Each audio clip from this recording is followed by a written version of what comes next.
ಗುರುಳೆ ನಮಸ್ಕಾರ. ನಮಸ್ತೆ. ಸಾಯಿಬಾಬಾ ಎಲ್ಲರಿಗೂ ಒಳ್ಳೇದು ಮಾಡಲಿ. ದೇವಸ್ಥಾನದ ಬಗ್ಗೆ ಒಂದಷ್ಟು ಮಾಹಿತಿಗಳು ಕೊಡಿ. ಪೂಜಾ ಕಾರ್ಯಕ್ರಮಗಳು ಯಾವಾಗುತ್ತೆ, ಭಕ್ತಾದಿಗಳು ಇಲ್ಲಿಂದ ಬರ್ತಾರೆ, ಏನೆಲ್ಲ ಕಾರ್ಯಕ್ರಮಗಳು ಆಗುತ್ತೆ ವರ್ಷ ಪೂರ್ತಿ, ಒಂದಷ್ಟು ಮಾಹಿತಿಗಳು ಕೊಡಿ. ಇಲ್ಲಿ ಸಾಯಿಬಾಬಾ ದೇವಸ್ಥಾನದಲ್ಲಿ ನಾವು ಪ್ರತಿ ಗುರುವಾರ ಸಹಸ್ರಾರು ಸಂಖ್ಯೆಯಲ್ಲಿ ಭಕ್ತಾದಿಗಳು ಪಾಲ್ಗೊಂಡು ಬಾಬನ ಕೃಪೆಗೆ ಪಾತ್ರರಾಗ್ತಾರೆ. ಇಲ್ಲಿ ವಿಶೇಷತೆ ಏನಪ್ಪ ಅಂತಂದರೆ, ಭಕ್ತಾದಿಗಳು ಬಂದಂಥ ತಮ್ಮ ತನು ಮನಧನ ಸಮರ್ಪಣೆ ಪ್ರತಿಯೊಂದನ್ನು ಸಹ ನಮಗೆ ಎಲ್ಲ ರೀತಿಯೂ ಸಹಕಾರ ಮಾಡ್ತಾರೆ. ಅದರ ಜೊತೆಗೆ ಈಗ ನಾವು ವಿಶೇಷವಾಗಿ ವರ್ಷಕ್ಕೊಂದ್ಸಲಿ ನಾವು ಗುರುಪೂರ್ಣಿಮೆ ಮಾಡ್ತೇವೆ. ವಿಶೇಷತೆ ಇರ್ತದೆ ಅದಕ್ಕೆ. ಗುರುಪೂರ್ಣಿಮನ ನಾವು ಮಾಡ್ತೇವೆ, ವಿಶೇಷತೆ ಇರ್ತದೆ. ಯಾಕೆಂದರೆ ನಾವು ಕಣ್ಮಟ್ಟಿಗೆ ದಿಲೀಪ್ ಸರ್ ಅಂತ ಇದ್ದಾರೆ, ದಿಲೀಪ್ ಸರ್ ಮತ್ತು ಅರುಣ್ ಸರ್ ಅಂತೇಳಿ. ನಾವು ದಿಲೀಪ್ ಸರ್ ಅವ್ರ ತಂದೆ ಕಾಲದಿಂದಲೂ ನಾವು ನೋಡ್ತಾ ಇದ್ದೀವಿ.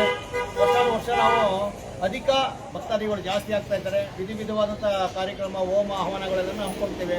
ಮತ್ತು ಇಲ್ಲಿ ಇದ್ರ ವಿಶೇಷತೆ ಏನಪ್ಪ ಅಂತ ಅಂದರೆ, ಪ್ರತಿ ಗುರುವಾರ ಇಲ್ಲೇ ಬೆಳಿಗ್ಗೆ 6:30 ಪ್ರಾರಂಭ ಆದರೆ ರಾತ್ರಿ 10:30ವರೆಗೂ ನಾವು ಪೂಜೆ ಪುರಸ್ಕಾರಗಳನ್ನ ಮಾಡಿಕೊಂಡು ಭಕ್ತಾದಿಗಳಿಗೆ ಸೇವೆ ಮಾಡಿಕೊಂಡು ಅವರ ಕಷ್ಟ ಕಾರ್ಯಕ್ರಮಗಳಿಗೆ ಸ್ಪಂದಿಸ್ತಾ ನಾವು ಈ ಸೇವೆ ಮಾಡಿಕೊಂಡು ನಿರಂತರವಾಗಿ ಬರ್ತಾ ಇದ್ದೀವಿ. ಮತ್ತೆ ಪ್ರಸಾದ ವಿನಿಯೋಗ ಕೂಡ ಇರುತ್ತೆ ಪ್ರತಿ ಅಂತಂದ್ರೆ ನೋಡಿ, ಮಹಾಮಂಗಳಾರತಿ ಒಂದು ಬೆಳಗ್ಗೆ 7 ಗಂಟೆ 7:15 ಒಂದು ಮಹಾಮಂಗಳಾರತಿ ಆಗುತ್ತೆ. ಮತ್ತೆ ಮಧ್ಯಾಹ್ನ 1:15 ಮಹಾಮಂಗಳಾರತಿ ಆಗುತ್ತೆ. ಸಂಜೆ 6:15 ಒಂದು ಮಹಾಮಂಗಳಾರತಿ ಇರ್ತದೆ. ರಾತ್ರಿ 9:00ವರೆಗೆ ಮಹಾಮಂಗಳಾರತಿ. ಈ ಮಹಾಮಂಗಳಾರತಿಗಳು ಏನು 4 ಮಹಾಮಂಗಳಾರತಿ ಏನಂತ ಹೇಳ್ತಿದ್ವಿ, ಅದರ ಜೊತೆಗೆ ಪ್ರಸಾದ ವಿನಿಯೋಗ ನಿರಂತರವಾಗಿರ್ತದೆ. ಭಕ್ತಾದಿಗಳು ಸಹಸ್ರಾರು ಅವರು ಏನೇನು ಪ್ರಸಾದಗಳನ್ನ ತಗೊಂಡ್ಬರ್ತಾರೆ, ಭಕ್ತಾದಿಗಳನ್ನ ನಿಯೋಗ ಮಾಡಿಕೊಂಡು ನಾವು ಅದನ್ನ ಕೆಲಸ ಕಾರ್ಯಗಳನ್ನ ಮಾಡ್ಕೊಂಡು ಹೋಗ್ತಾ ಇದ್ದೀವಿ. ಹಾಗೇನೆ ವರ್ಷದ ಯಾವ್ಯಾವ ಮುಖ್ಯ ದೇವಸ್ಥಾನದ ಕಾರ್ಯಕ್ರಮ, ಧಾರ್ಮಿಕ ಆಚರಣೆಗಳು ಮಾಡ್ತೀವಿ? ಧಾರ್ಮಿಕ ಆಚರಣೆ ಅಂತಂದ್ರೆ ಮುಖ್ಯವಾಗಿ ಗುರುಪೂರ್ಣಿಮೆ. ವರ್ಷಕ್ಕೊಂದ್ಸಲ ಗುರುಪೂರ್ಣಿಮೆ ಮಾಡ್ತೀವಿ. ತುಂಬಾ ಇದೆಲ್ಲ ನೋಡಿ, ಈ ಜಾಗದಲ್ಲೆಲ್ಲ ಪೆಂಡಲ್ ಹಾಕಿ ನಾವು ಆಮೇಲೆ ಸ್ವಯಂ ಸೇವಕರು ನಮ್ಮ ಸ್ನೇಹಿತರೆಲ್ಲ ಇದ್ದಾರಲ್ಲ ನೋಡಿ, ನಮ್ಮ ಸ್ನೇಹಿತರುಗಳೆಲ್ಲ ಸಕ್ರಿಯ ಕಾರ್ಯಕರ್ತರು ನಮ್ಮ ಜೊತೆಗೆ. ಮತ್ತೆ ಮುಖ್ಯವಾಗಿ ಅರುಣವ್ರ ಬಗ್ಗೆ ಹೇಳೋದಾದ್ರೆ, ಅವರು ಯಾವ ರೀತಿ ಅಂತಂದ್ರೆ, ಅದು ಪೂಜೆ ಪುರಸ್ಕಾರ ಅಂತಂದ್ರೆ ನಾವು 10 ಅಂತ ಹೇಳಿದ್ರೆ ಅವರು 100 ಹಾಕೊಂಡು ಮಾಡಿ ಅಂತ ಹೇಳ್ತಾರೆ. ಆ ರೀತಿ ವ್ಯಕ್ತಿ. 10 ಮುಗಿಸ್ಬೋಣ ಅಂತಂದ್ರೆ ಇಲ್ಲ 100ನೇ ಮಾಡಿ ಸರ್, ದೇವರು ಎಲ್ಲರಿಗೂ ಒಳ್ಳೇದು ಮಾಡಿ ಅನ್ನೋ ಮನೋಭಾವ. ಯಾಕೆ ನಾವು ದಿಲೀಪ್ ಅಂತ ಅವ್ರ ತಂದೆ ನೋಡಿದ್ವಲ್ಲ, ಆ ತಂದೆನೂ ಅಷ್ಟೇ ಒಳ್ಳೆ ವಿಶಾಲವಾದ ಮನೋಭಾವ ಉಳ್ಳವರು. ಅದರಿಂದ ನಾವೇನು ಮಾಡ್ತೀವಿ ಅಂದರೆ, ಈ ಸ್ಥಳೀಯವಾಗಿ ಮೈಸೂರಿಂದನೇ ಬರಲ್ಲ, ಹೆಚ್ಚು ಕಡಿಮೆ 25, 30, 50 ಕಿಲೋಮೀಟರ್ನಿಂದ ಬರ್ತಾರೆ ಭಕ್ತಾದಿಗಳು. ವಾರ ಬಂದು ತಮ್ಮ ಕಷ್ಟ ಕಾರ್ಪಣ್ಯಗಳ ಪರಮಾತ್ಮನ ಹತ್ರ ಸಲ್ಲಿಸಿ ಭಗವಂತನ ಕೃಪೆಗೆ ಪಾತ್ರರಾಗ್ತಾರೆ. ಮತ್ತೆ ಎಷ್ಟು ವರ್ಷಗಳಾಯ್ತು ಈ ದೇವಸ್ಥಾನ ಓಪನ್ ಆಗಿ? ಕಣ್ಮಟ್ಟಿಗೆ ನಾವು ಅರ್ಚಕರಾಗಿ ನಾವು ಸೇವೆ ಸಲ್ಲಿಸ್ತಾ ಇರೋದು ದಿಲೀಪ್ ಅವ್ರ ತಂದೆ, ಅರುಣ್ ಅವ್ರ ತಂದೆ ಇದೆಲ್ಲ ಅಲ್ಲಿ ನೋಡಿದ್ದೀವಿ. ಅವ್ರ ಕಾಲಿಂದ ನಿರಂತರ ಮಾಡ್ಕೊಂಡು ಬರ್ತಾ ಇದ್ದಾರೆ. ಅದಕ್ಕೆ ಸರಿ ಸುಮಾರು ಒಂದು 30 ವರ್ಷ 30 ವರ್ಷ ಆಗಿದೆ. 30 ವರ್ಷದಿಂದ ಮಾಡ್ಕೊಂಡು ಬರ್ತಾ ಇದ್ದಾರೆ. ಆದರೆ ಜನಗಳು ಭಕ್ತಾದಿಗಳು 10 ಜನ ಬರೋದು ಈಗ 100,000 ಜನಗಳಾಗಿದೆ. ಯಾಕಂದ್ರೆ 50 ಕಿಲೋಮೀಟರ್ ಬರ್ತಾರೆ. ಈಗ ಮೈಸೂರಿನಲ್ಲಿ ಸಾಯಿಬಾಬಾ ಮಂದಿರ ಅಂದ್ರೆ ಇದೊಂದೇನೆ ಇರೋದು, ಮತ್ತೆ ಇನ್ನೆಲ್ಲ 3-4 ಇದೆ. ಅಗ್ರಹಾರ ಇದೆ, ರಾಮಕೃಷ್ಣದಲ್ಲಿದೆ, ಗಾಯತ್ರಿಪುರಮಲ್ಲಿದೆ, ರಿಂಗ್ ರೋಡಲ್ಲಿದೆ.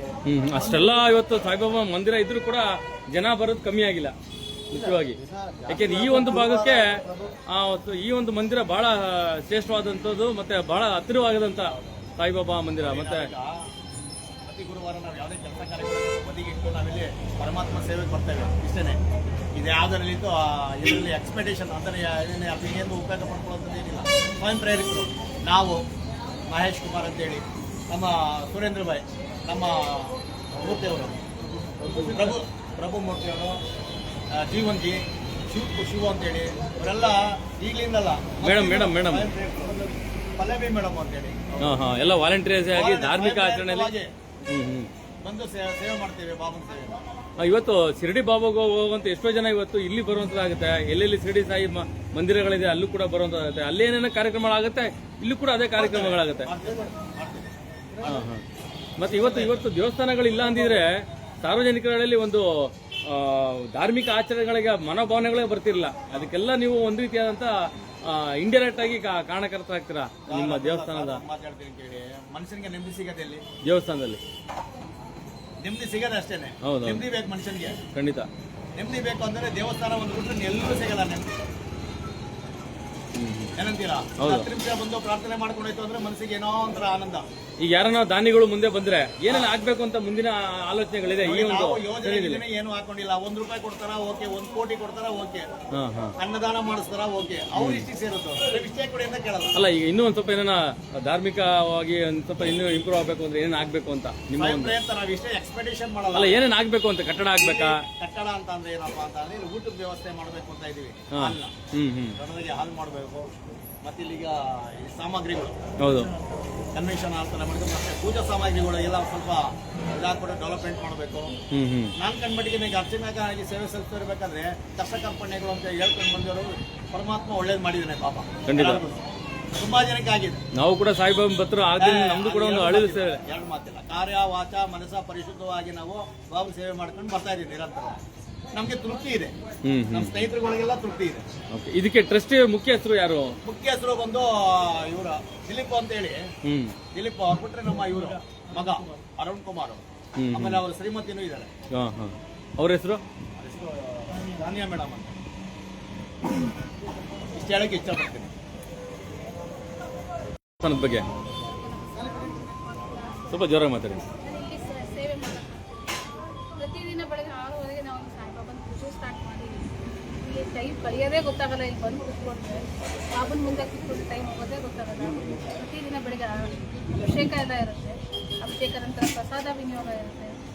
ಈ ದೇವಸ್ಥಾನದಲ್ಲಿ ವಿಶೇಷ ಏನಂತಂದರೆ ನಾವು ಬೆಳಗ್ಗೆ ಅಂದರೆ ರಾತ್ರಿ 11 ಗಂಟೆ 11:30 ಆದರೂ ಪ್ರಸಾದ ಕೊಡ್ತಾನೆ ಇರ್ತೀವಿ, ಪ್ರಸಾದ ಹಂಚ್ತಾನೆ ಇರ್ತೀವಿ.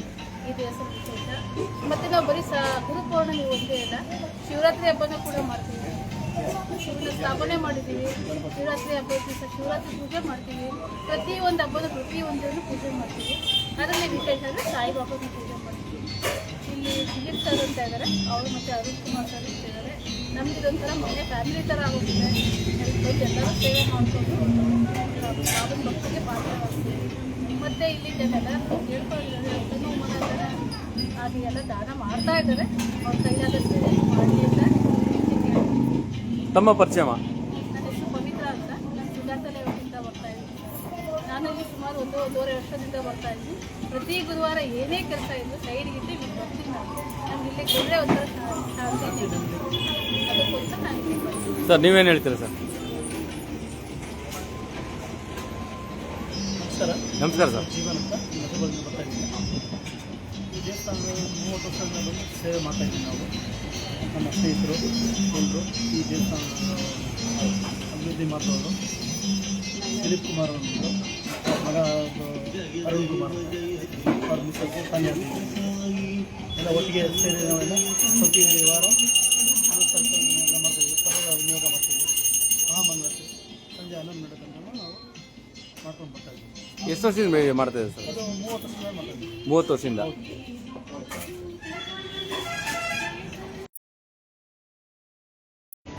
ತಮ್ಮ ಹೆಸರು? ಇವರಿಗೆ ಒಳ್ಳೆಯದು, ಶುಭಾಶಯಗಳೆಲ್ಲ ಒಳ್ಳೆಯದಾಗಲಿ ಸರ್. Thank you. ನಾನು ಇಲ್ಲಿ ಬಾಬಾ ದೇವಸ್ಥಾನದಲ್ಲಿ ಮುಂಚೆ ಒಂದು 2005 ಬರ್ತಾ ಇದ್ದೀನಿ ಸರ್. 2005 ಒಂದು ವರ್ಷ ಆಗಿವೆ. ಚಿಕ್ಕದಾಗಿತ್ತು. ತುಂಬ ಚೆನ್ನಾಗಿ ಡೆವಲಪಿಂಗ್ ಡೈಲಿ ಮಾಡ್ತಾ ಇದ್ವಿ. ತುಂಬ ಮಾಡಬೇಕು, ಗೋಪುರ ಇದು ಮಾಡೋಕ್ಕೆ ಯೋಚಿಸ್ತಾ ಇದ್ವಿ. ಆದರೂ ಪ್ಲ್ಯಾನ್ ಇದೆ. ಬರ್ತಾ ಇರೋದು ಪಬ್ಲಿಕ್ ಜನ ಬರ್ತಾರೆ. ಗುರುವಾರ ತುಂಬ ರಶ್ ಇರ್ತದೆ. ಬರೋರು ಬಾಬಾ ಶಿವಕ್ಕೆ ಬರ್ತಾರೆ. ಆಮೇಲೆ ಅನ್ನ ಸಂತರ್ಪಣೆ ಮಧ್ಯಾಹ್ನ ಪ್ರತಿ ಗುರುವಾರ ಇದ್ದೇ ಇದೆ. ಸಾಯಂಕಾಲನವರೆಗೂ ಪ್ರಸಾದ ರಾತ್ರಿವರೆಗೂ ನಡೀತಾ ಇದೆ. 10, 10:30, 11 ಆಗುತ್ತದೆ. ಇದು ಪ್ರಸಾದ ಮಾಡ್ಕೊಂಡು ಬರ್ತಾರೆ. ಅವರೇ ಬಾಬಾ ಸೇವೆ ಮಾಡಿ ಬರೋಲ್ಲ ಇಲ್ಲಿ ಅನ್ಸೋದು. ಯಾವಾಗ ಬಂದ್ರೆ ಸಾಯಂಕಾಲ ನೋಡ್ಬೋದು. ನಮ್ಮದು ದೇವಸ್ಥಾನದಲ್ಲಿ ಪೂಜೆ ಮಾಡ್ತಾರೆ. ಮಧ್ಯಾಹ್ನ ಸಾಯಂಕಾಲ ರಾತ್ರಿ ಪೂಜೆ ಮಾಡ್ತಾರೆ. ಒಳ್ಳೆಯದು, ಎಲ್ಲರೂ ಒಳ್ಳೆಯದಾಗಿ ಎಲ್ಲರಿಗೂ ಬಾಬಾ ಸೇವೆಗೆ ಬರ್ತಾರೆ. ಅವರು ಆಶೀರ್ವಾದ ಪಡೆದು ನಾನು ಬರ್ತಾ ಇರೋದು 2005. ನಿಮ್ಗೇನು ಒಳ್ಳೇದಾಯ್ತು ಸರ್? ಸೇವೆ ಮಾಡ್ಕೊಂಡು ಬರ್ತೀವಿ. ಒಳ್ಳೇದು, ಎಲ್ಲ ಒಳ್ಳೇದಾಗುತ್ತೆ. ಮನಸ್ಸು ಚೆನ್ನಾಗಿದ್ರೆ ಎಲ್ಲ ಒಳ್ಳೇದಾಗುತ್ತೆ. ಒಂದೇ ಮಾತು. ಹೌದೌದು. ಒಳ್ಳೇದು ಆಗ್ತದೆ ಅಂತ ಭಾವನೆ ಇದೆ, ಅಂತ ಆಗ್ತದೆ, ಎಲ್ಲ ಒಳ್ಳೇದೇ. ನಾವು ಆಗ್ತಾ ಇರೋದನ್ನು ಒಳ್ಳೇದೇ ಅನ್ಕೋಬೇಕಾದ್ರು, ನಾವು ಕೆಟ್ಟದ್ದು ಅನ್ಕೊಂತೀವಿ ಅಂದರೆ ಇನ್ನೂ ಕೆಟ್ಟದಾಗ್ಬೇಕು, ಒಳ್ಳೇದಾಗ್ತದೆ. ಎಲ್ಲ ಆಗ್ತಾ ಇರೋದು ಎಲ್ಲ ಒಳ್ಳೇದೇ ಮಾಡ್ತಾರೆ ಬಾಬು. ನಾವು ಇಲ್ಲಿ ಅಲ್ಲಿ ಎಲ್ಲ ಕಡೆ ಮೈಸೂರಲ್ಲಿ ನೋಡಿದ್ದೀನಿ, ತುಂಬ ಕಡೆ ಬಾಬಾ ದೇವಸ್ಥಾನಗಳು ಓಪನ್ ಆಗಿದೆ. ಮುಂಚೆ ಅಗ್ರಹಾರದಲ್ಲಿ ಇತ್ತು ಒಂದು, ಆಮೇಲೆ ಇವರು ಪಾಂಡವಪುರ ಅವರನ್ನು ಇಲ್ಲಿ ಬರ್ತಾಯಿದ್ರು, ಅವರು ಓಪನ್ ಮಾಡಿದ್ರು. ಗಾಯತ್ರಿಪುರಮಲ್ಲಿ ಓಪನ್ ಮಾಡೋರು ಅವರು ಮುಂಚೆ ಇಲ್ಲೇ ಬರ್ತಾಯಿದ್ರು, ಅವರು ಓಪನ್ ಮಾಡಿಲ್ಲ ಅವಾಗ. ಆಮೇಲೆ ಇಲ್ಲಿ ಪ್ರಚಾರ ಮಾಡಿಸ್ತಾಯಿದ್ರು, ಇವಾಗ ಅವ್ರನ್ನೂ ಓಪನ್ ಮಾಡಿದ್ರು ಗಾಯತ್ರಿಪುರಂ ದೇವಸ್ಥಾನ. ಚೆನ್ನಾಗಿದೆ. ರಾಮಕೃಷ್ಣ ನಗರಲ್ಲಿ ನೋಡಿದ್ದೀನಿ ನಾನು, ಪಾಂಡವಪುರ ನೋಡಿದ್ದೀನಿ, ಶ್ರೀರಂಗಪಟ್ಟಣ ನೋಡಿ, ಹೈವೇ ರೋಡ್ಸಲ್ಲಿ ಡಬಲ್ ರೋಡಲ್ಲಿ ಇದೆ, ರೋಡಲ್ಲಿ ಹಳೆ ಕೆಸರು, ಅಲ್ಲಿ ಹಳೆ ಕೆಸರು.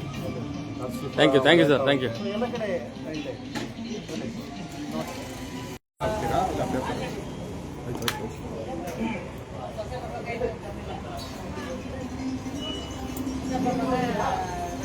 ಎಸ್ ವಿಷಯ ನಮಸ್ಕಾರ, ನಾನು ನಿಮ್ಮ ನಾಗರಾಜು, ಮೈಸೂರು ಜಿಲ್ಲಾ ವರದಿಗಾರ. ಹಾಗಾಗಿ ತಾವೇನು ನೋಡ್ತಾ ಇದ್ದೀರಾ, ಇಡೀ ಪ್ರಪಂಚದಲ್ಲಿ ಸಾಯಿಬಾಬಾನ ಭಕ್ತರು ಭಾಳ ಲಕ್ಷಾಂತರ ಜನ, ಕೋಟ್ಯಾಂತರ ಜನ ಇದ್ದಾರೆ ಸಾಯಿಬಾಬಾನ ಭಕ್ತರು, ನಾನು ಕೂಡ.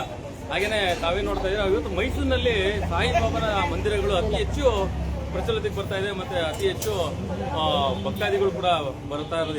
ಎಲ್ಲೇ ಸಾಯಿಬಾಬಾ ಮಂದಿರ ಇದ್ರೂ ಕೂಡ ಆ ಸಾಯಿಬಾಬಾನ ಒಂದು ಕೃಪಾ ಕಟಾಕ್ಷ ಇರಲಿ ಅಂತ ಪ್ರತಿಯೊಬ್ಬರು ಭಕ್ತಾದಿಗಳು ಕೂಡ ಬರುವಂಥದ್ದು. ಮತ್ತು ಪ್ರತಿ ಗುರುವಾರ ನಾವೇನನ್ನ ಭಕ್ತಾದಿಗಳು ನೋಡ್ತೀವಿ ಅಂತಂದರೆ ಅದು ಸಾಯಿಬಾಬಾ ಮಂದಿರ, ರಾಯರ ಮಂದಿರ, ಈ ರೀತಿಯಾಗಿ ಸಾಯಿಬಾಬಾ ಮಂದಿರ ನಾವೇನು ನೋಡ್ತಾ ಇದ್ವಿ.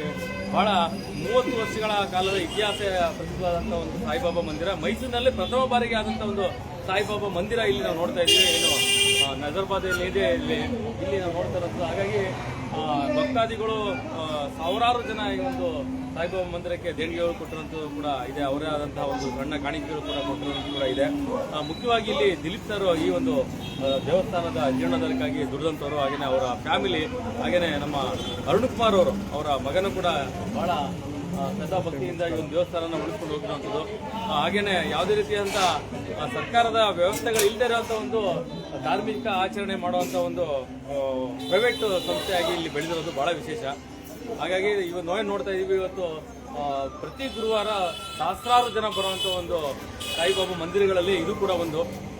ಮುಖ್ಯವಾಗಿ ಸಾಯಿಬಾಬಾ ಮಂದಿರಗಳಿಗೆ ಹೋಗುವಂಥದ್ದು ಅಂದರೆ ಉತ್ತರ ಭಾರತದ ಕೋಪ್ರಾಗಾಂವ್ ಹತ್ರ ಇರುವಂಥ ಒಂದು ಸಾಯಿಬಾಬಾ ಮಂದಿರ ಏನಿದೆ ಬಾಂಬೆ ಹತ್ರ, ಅಲ್ಲಿಗೆ ಸೇರುವಂಥ ಜನ, ಅಲ್ಲಿಗೆ ಆಗದಿರುವಂಥ ಜನ ಇವತ್ತು ಅವರವರ ಗ್ರಾಮಗಳಲ್ಲಿ, ಅವರವರ ಒಂದು ಏರಿಯಾಗಳಲ್ಲಿ ಬರುವಂಥದ್ದು, ಅವ್ರು ಇಲ್ಲಿರುವಂಥ ದೇವಸ್ಥಾನಗಳಲ್ಲಿ ಕೂಡ ವಿಶೇಷ.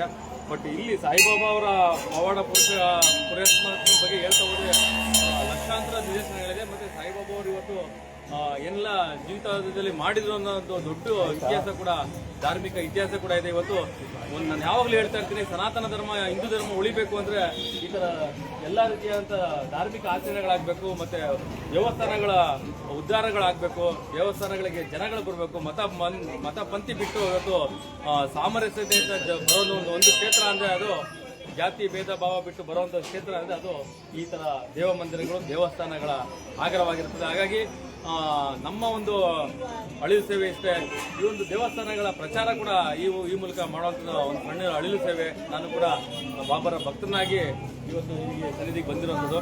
ಒಟ್ಟಾರೆಯಾಗಿ ಹೇಳಬೇಕು ಅಂತಂದರೆ ಸಾಮರಸ್ಯ ಇದೆ ಅಂತಂದರೆ ಅದು ಧಾರ್ಮಿಕ ಕ್ಷೇತ್ರದಲ್ಲಿ ಮಾತ್ರ. ಜಾತಿ ಭೇದ ಭಾವ ಬಿಟ್ಟು ಪಕ್ಷಾತೀತವಾಗಿ, ಧರ್ಮಾತೀತವಾಗಿ ಸೇರುವಂಥ ಒಂದು ಸ್ಥಳ ಅಂತಂದರೆ ಅದು ಇವತ್ತು ನಾವು ನೋಡುವಂಥ ಧಾರ್ಮಿಕ ಆಚರಣೆಗಳು ಮಾಡುವಂಥ ದೇವಸ್ಥಾನಗಳು ಮಾತ್ರ. ಹಾಗಾಗಿ ಇವತ್ತು ಪ್ರತಿಯೊಂದು ದೇವಸ್ಥಾನಗಳಲ್ಲೂ ಪ್ರತಿಯೊಬ್ಬ ಭಕ್ತಾದಿಗೂ ಕೂಡ ಒಂದು ಒಳ್ಳೆ ವಿಶೇಷವಾದಂಥ ಅವ್ರಿಗೆ ಆಯುಷ ಆರೋಗ್ಯ ಕೊಡುವಂಥ ಶಕ್ತಿ, ಮತ್ತು ಸ್ಥಳ ಮಹಿಮೆ, ಸ್ಥಳದ ಶಕ್ತಿ, ದೇವರ ಆರಾಧನೆ ಮಾಡುವಂಥ ಒಂದು ಮನಃಶಾಂತಿ ಕೂಡ ಸಿಗುವಂಥದ್ದು ಎಲ್ಲ ನಾವು ದೇವ ಮಂದಿರಗಳಲ್ಲಿ ಕೂಡ ನೋಡ್ತೀವಿ. ಇವತ್ತು ಸನಾತನ ಧರ್ಮ, ಹಿಂದೂ ಧರ್ಮ ಉಳಿಬೇಕು ಅಂತಂದರೆ ಈ ಥರ ಪ್ರತಿಯೊಂದು ಆಚರಣೆಗಳು ಕೂಡ ದೇವಸ್ಥಾನಗಳಲ್ಲಿ ಆಗಬೇಕು ಅನ್ನೋದು ಕೂಡ ನಾನು ಹೇಳುವಂಥದ್ದು. ಇಂಥ ಒಂದು ದೇವಸ್ಥಾನಗಳು ಭಾಳ ದೊಡ್ಡ ಮಟ್ಟದ ಜೀರ್ಣೋದ್ಧಾರ ಆಗಬೇಕು. ಹಾಗಾಗಿ ಯಾರೆಲ್ಲ ದಾನಿಗಳು ಇರ್ತೀರಾ, ಇಂಥ ದೇವಸ್ಥಾನಗಳಿಗೆ ಕೊಡುಗೆ ದಾನಿಗಳೆಲ್ಲ ಬರಬೇಕು ಅನ್ನೋದು ಕೂಡ ನನ್ನ ಆಹ್ವಾನ. ನಮಸ್ಕಾರ.